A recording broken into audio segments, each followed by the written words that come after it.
I've often said at the moment putting your money into a camera is best really spent in the used section. It's always nice to get the fanciest gear, but you can get some gems. And today is no different. This camera is created by, of course, Fuji. It's similar to an X Pro, it's not quite there. At the moment, I'm enjoying doing these videos where I go to the camera center and I just nick the coolest thing that I can actually find. Today, the coolest thing that I found there, amongst all of the cool things that are there, is this. The Ricoh GR III, which is a 24 megapixel APS-C premium compact. And it's perhaps one of the main things that Ricoh are kind of like known for these days, because the camera is very mighty, even for being a relatively small camera. Of course, this is a walk around video, so most of this will be filmed on this, the X5.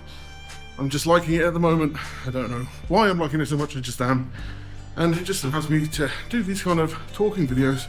GR3 has an 18.3mm lens. This is of course an f2.8, so you should be able to grab some relatively decent lower aperture shot. This of course is equivalent to a 28mm overall when it comes to the full frame equivalent of the actual lens, which gives you a pretty cool shot that you can actually play with. The camera itself is pretty intuitive and it's actually very fast, which I've noticed so far in order to kind of like generate right. A lot of cameras, and I did actually play one of the previous GR3 models, which seems a little bit kind of laggy and a little bit too far kind of like, it's just hard to generally use. This though is a hell of a lot easier and it's just really beautiful. This camera is of course, like all the other cameras that I've been doing recently, part of our used collection inside the camera centre in the UK, and we've had some really interesting stuff recently that I think you guys would actually be generally interested in. Maybe I will post something, don't know what, to see what you want to see next in these videos, as there are a lot of really kind of like popular cameras. Also some stuff that I may not realise is popular as well. Something you may want to just see in a general video. But yeah. The camera itself really stands apart from other cameras in its genre. So of course you've got the x100, the Q3 and all of that. But this truly is compact compared to each and every single one of them. The only other premium compact really coming to mind right now that kind of combats it is of course the Leica Deluxe 8. So I'm going to shoot most of this today using AV rather than manual, because I much prefer it to I much prefer using like automatic settings when it comes to smaller cameras like this. And yeah. What was magic man there? I think what I like about these kind of videos is that they're a little bit more concentrated. You can see how I am taking photos and why. So this camera is actually very popular amongst street photographers in particular, because well, just look at how small it is in general. And I know my hands make it look very, very small just in general, but it's because I have large hands. Yes, I did almost trip them. Don't need to go too far into it.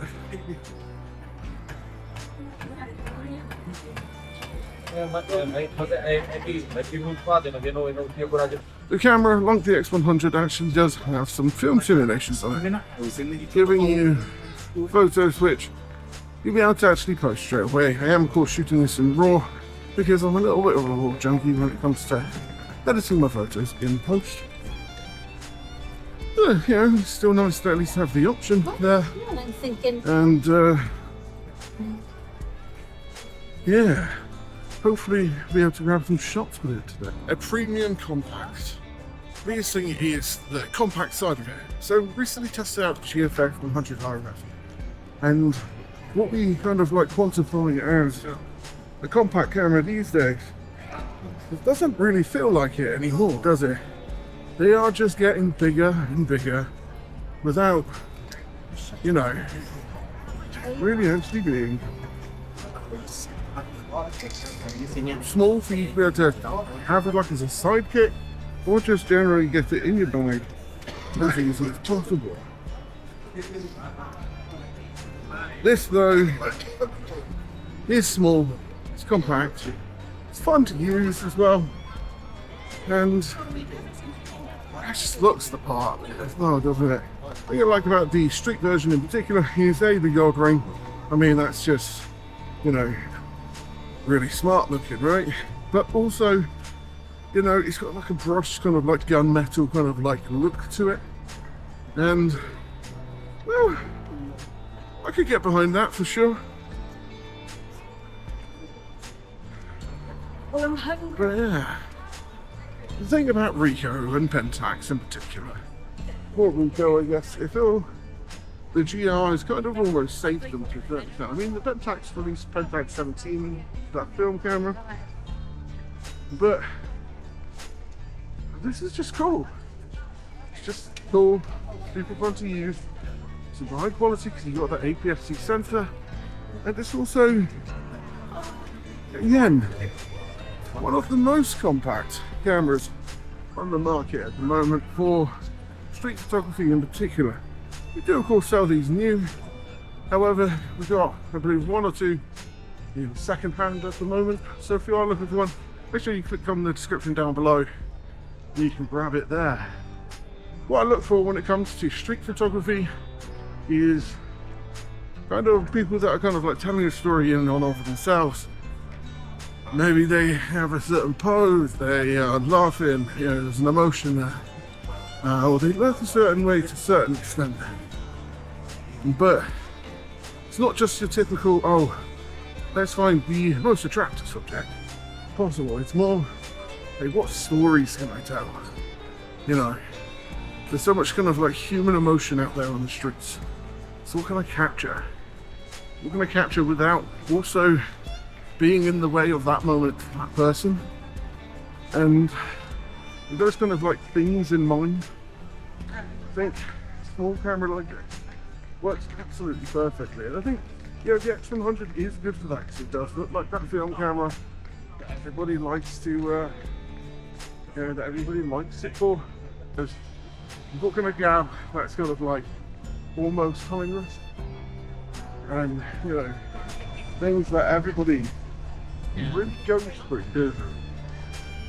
You know, they're everything from, you know, when we're young, I try and avoid photos completely if I'm honest with the rest of our family. But you know, there is ways to grab kind of like timeless images through, you know, interactions with people, couples, everything else, and everything in between. There's so much emotion on the street. Really good to kind of capture that. Also, when it comes to street photography, gotta enjoy some architecture. We're lucky in Cardiff that it has so much kind of, you know, diversity in terms of that. You've of course got the limestone buildings, the buildings more central to town, futuristic buildings, and then other places like this one that have come up now, which is the new theatre. It's a very old theatre. Don't quite know any nerdy old facts about Cardiff on the new theatre. My friend though, his family run it, so they got that, I guess. Yeah. Well, when I was young, the other thing you gotta do when you're on the streets is put on some music and just enjoy taking photos. You can also understand that photos may not always come out perfect, and that's okay. It's the learning experience that matters. My goal was to try and get somebody in the door frame, and I waited for the camera all right and look to be able to pull off the shot using a sort of like central third sort of thing. I do it quite a lot in my street photography.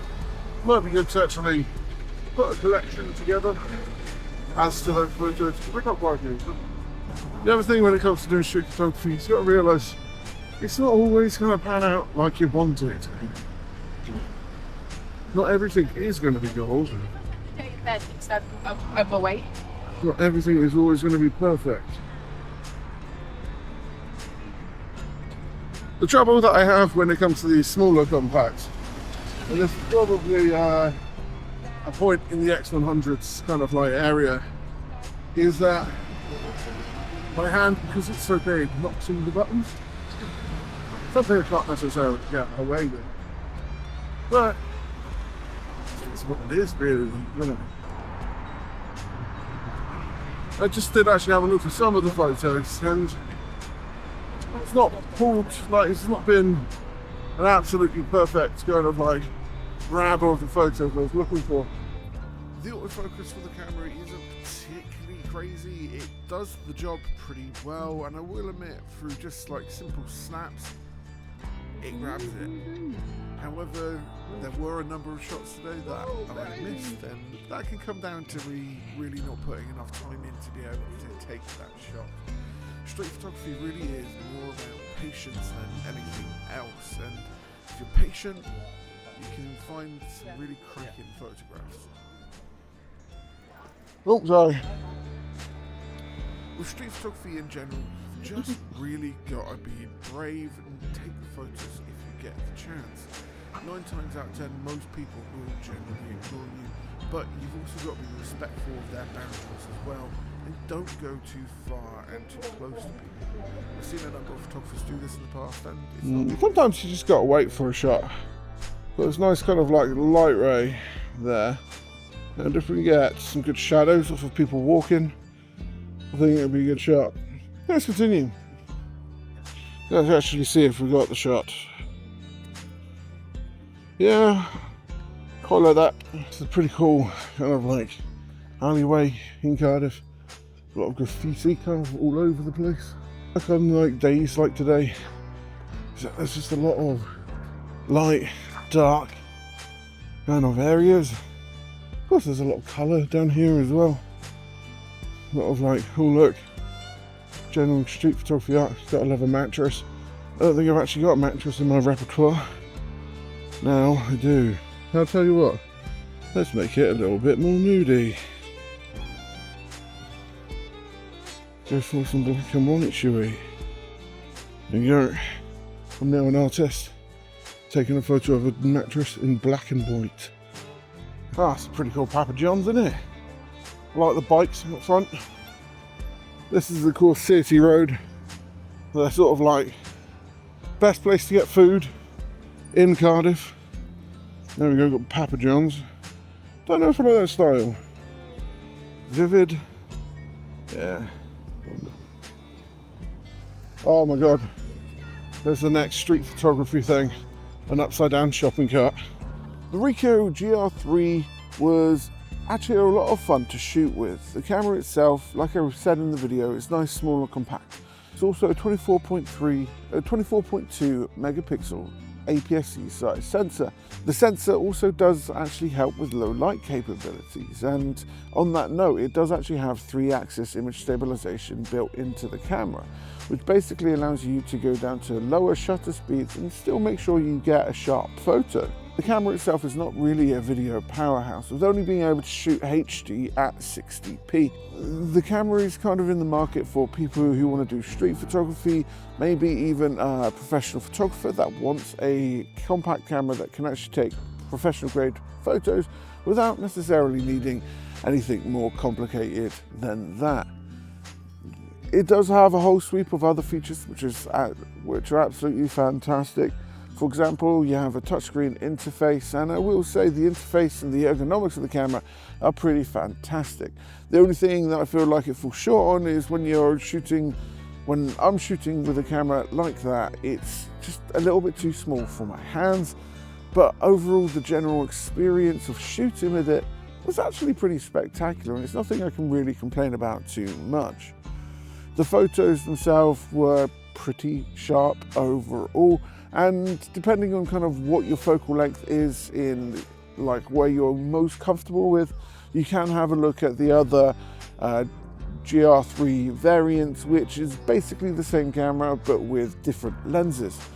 The lens on this is an 18.2mm f2.8 piece of glass, and with the photos it comes out pretty sharp overall. It's not too complicated, it's just simple, and that's kind of what you want out of a sort of everyday photography camera. You want something which is only going to allow you just to be creative, and also if you're doing street photography, remain kind of incognito. There are a number of photos that I grabbed whilst shooting with this where people weren't even paying attention to me, and that's kind of where you want to be.